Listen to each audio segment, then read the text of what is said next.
దేశ చరిత్రలోని మరో మహాద్భుత ఘట్టం ఇప్పుడు తుంగభద్ర నది ఒడ్డున ఆవిష్కృతం కాబోతోంది.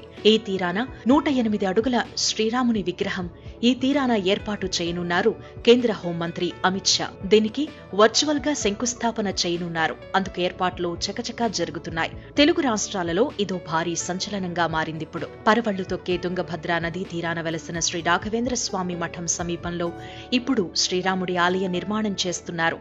మంత్రాలయానికి 1/2 కిలోమీటర్ దూరంలో మంత్రాలయం ఎమ్మిగనూరు మధ్యలో జాతీయ రహదారిని ఆనుకుని దాదాపు 10 ఎకరాల్లో ఈ శ్రీరాముల వారి గుడి ఏర్పాటు కానుంది. అందులో భాగంగా ముందుగా 108 అడుగుల అతి భారీ శ్రీరాముని విగ్రహం ఏర్పాటుకు జై శ్రీరామ్ ఫౌండేషన్, మంత్రాలయం మఠం సిద్ధమైంది. ఈ 2 సంస్థలు సంయుక్తంగా శ్రీరాముడి దేవాలయాన్ని నిర్మించనున్నాయి.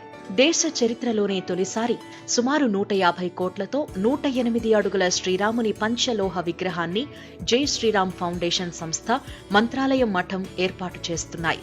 ఈ 108 అడుగుల శ్రీరాముని పంచలోహ విగ్రహం ఢిల్లీలో తయారు చేస్తున్నట్టు సమాచారం.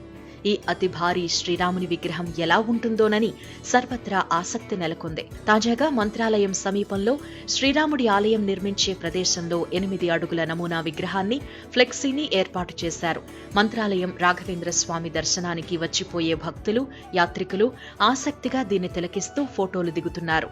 108 అడుగుల శ్రీరాముని పంచలోహ విగ్రహంతో 3 ఏళ్లలో ఇక్కడ శ్రీరాముడి ఆలయం నిర్మాణం పూర్తి చేసి భక్తులకు దర్శన భాగ్యం కల్పిస్తామని జై శ్రీరామ్ ఫౌండేషన్ సంస్థ ప్రతినిధులు తెలిపారు.